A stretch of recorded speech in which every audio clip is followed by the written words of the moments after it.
இதில் அரசியல் என்பதெல்லாம் கிடையாது. யார் சிவனுடைய யாராக இருந்தாலும் எல்லா மதத்தினருக்கும் கொடுத்துருக்காரு எங்கள் குருதேவ். குறிப்பாக எங்களுக்கு இவங்கன்னு இல்லை, சிவன் மேல் பக்தி கொண்டவர்கள் யாராக இருந்தாலும் வரலாம்ன்றது தான் எங்களுடைய குருதேவுடைய அழைப்பு. பெரிய ஒரு அதிசயமாக சோம்நாத்தினுடைய, அதாவது தொடர்ந்து 1000 வருடங்களுக்கு முன்பாக படையெடுப்புகளால் அளிக்கப்பட்ட லிங்கத்தின் பாகங்கள், அந்த 1000 ஆண்டுகளாக அந்த லிங்கத்தினுடைய பாகங்களை நம்மளுடைய தமிழ்நாட்டை சார்ந்த, கும்பகோணத்தை சார்ந்த சமூகத்தை சார்ந்தவர்கள் அதை பாதுகாப்பாக யாருக்கும் சொல்லாமல் பத்திரமாக அந்த லிங்கத்தின் பகுதிகளை பாதுகாத்து சேமித்து தலைமுறையாக ரகசியம் காத்து கிட்டத்தட்ட 100 ஆண்டுகளுக்கு பிறகு, நம்ம நாடு சுதந்திரம் அடைந்த பிறகு 100 ஆண்டுகளுக்கு பிறகு இதற்கு ஒரு உயிர் கிடைக்கக்கூடிய அமைப்பு, அந்த லிங்கத்தினுடைய கோயில் புனரமைக்கப்பட்டு மீண்டும் பொதுமக்கள் தரிசனத்திற்கு வரக்கூடிய காலகட்டம்.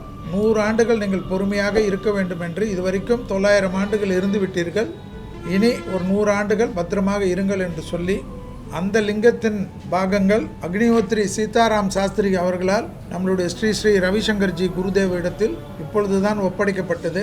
அப்படிப்பட்ட ஒரு அற்புதமான ஒரு கதை கொண்ட, ஒரு வரலாறு கொண்ட ஒரு விசேஷமாக இந்த நிகழ்ச்சி நடைபெறப் போகிறது. எல்லா ஊர்களிலும் இருக்கக்கூடிய பாதிப்புகள், ஒரே பயத்தில் வாழக்கூடிய இந்த சமூகத்திற்கு மந்திரங்களும் தெய்வத்தினுடைய கீர்த்தனைகளும் தான் பாதுகாப்பு. அதில் முக்கியமாக வருவது சிவனுடைய ஆசீர்வாதம், சிவனுடைய மந்திரங்கள். அதையும் குருதேவ் முன்னின்று எடுத்து செல்கிறார். எல்லா பொதுமக்களும் வர வேண்டும் என்று குருதேவின் சார்பாக நாங்கள் அழைக்கின்றோம். எங்களுடைய இந்த அழைப்பிற்கு நீங்கள் அதில் அந்த ஆன்லைனில் ரிஜிஸ்ட்ரேஷன் செய்துவிட்டால் உங்களுக்கும் தேவையான எல்லா விஷயமும், உணவு மற்ற விஷயங்கள் எல்லாம் நாங்களும் செய்து தருவதற்கு தயாராக இருக்கிறோம். பொதுமக்களுடைய பேராதரவு, சிவபக்தர்களின் பேராதரவு, இந்து சாஸ்திரத்தில் நம்பிக்கை கொண்டவர்களுடைய பேராதரவு, அத்தனை ஆதீனங்களுக்கும் எங்களுடைய வாலண்டியர் சார்பாக அழைப்பு விடுக்கப்பட்டுள்ளது.